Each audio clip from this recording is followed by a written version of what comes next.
Hey there, Alan Mathews here. In this video, we are going to take a look at the Andantino by Joseph Kuffner, give it a good overview, make sure we know what everything on the page means, and then we can move forward with it after that. Let's get started.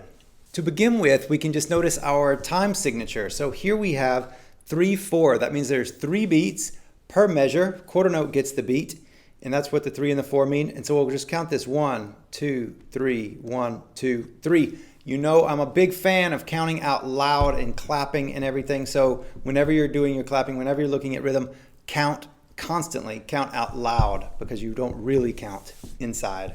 You just think you do. So the next thing we can look at is the rhythm and make sure that we know what all the different types of note values mean.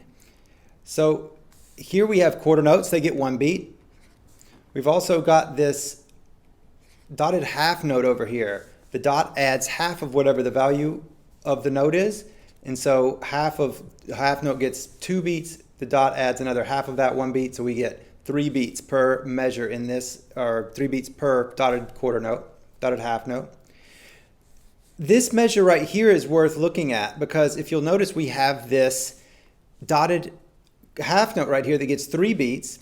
But then we've also got these other beats in the measure as well. So it looks like, if you just glance at it, there are too many beats in the measure. There's 5 beats. Plus there's this rest right here, quarter note rest, and that gets 1 beat. So it looks like we have 6.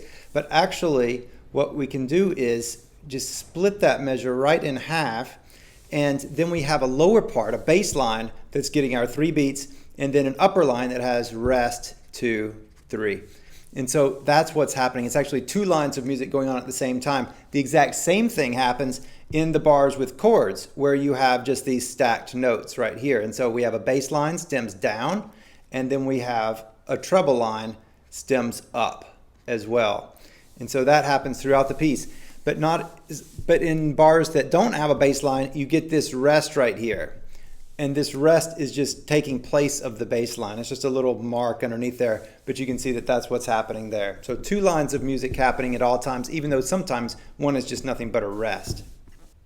The next thing we can look at is these letters up top here. P-I-M are I think, yes, that's all we have. This is thumb is P, I is index, and M is middle finger on your right hand. So these are which finger to play with the right hand.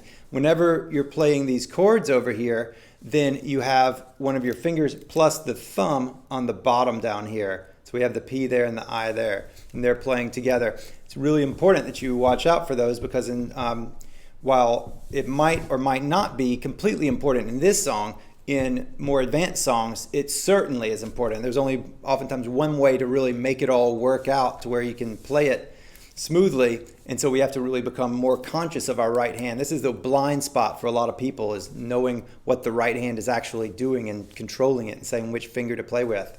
Moving on, we've got these numbers beside the notes, and these are left hand finger numbers, 1, 2, 3, 4.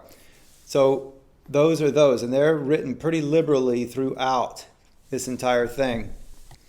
If we look at the big sections, then you can see that we've got these big repeat signs right here. And whenever we have this repeat sign with the dots on this side pointing that way, but then there's not one anywhere else before the piece, then that means go back all the way to the beginning, and it's actually a repeat all the way from the beginning. So we'll call this the A section here.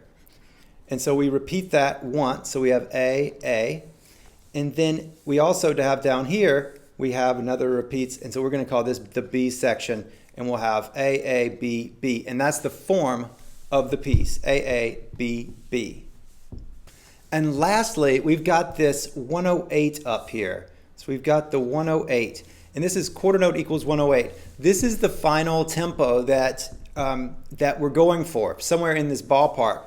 Is 108 beats per minute. So you'd set your metronome to 108, 1 click per, and then that would be the tempo of it. Now, while this is good to work for, it's much more important to work towards clarity and precision and really good understanding, eliminating confusion wherever you can, because that will actually lead to getting up to the 108 much faster than just trying to push it.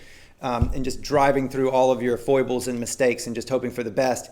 You'll have a much better end product, and you'll actually get there much faster if you really work to eliminate confusion wherever you find it, Slow down, make sure you understand every single movement and every single thing that everything's happening. We'll talk about that in future videos, in the next videos in this series. And really work towards your speed that way. Once you have those things, then you can start bumping it up and moving a little quicker. Remember, slow is smooth and smooth is fast. And with that, let's say goodbye for this video. I'll see you in the next where we talk about actually playing this piece. See you there.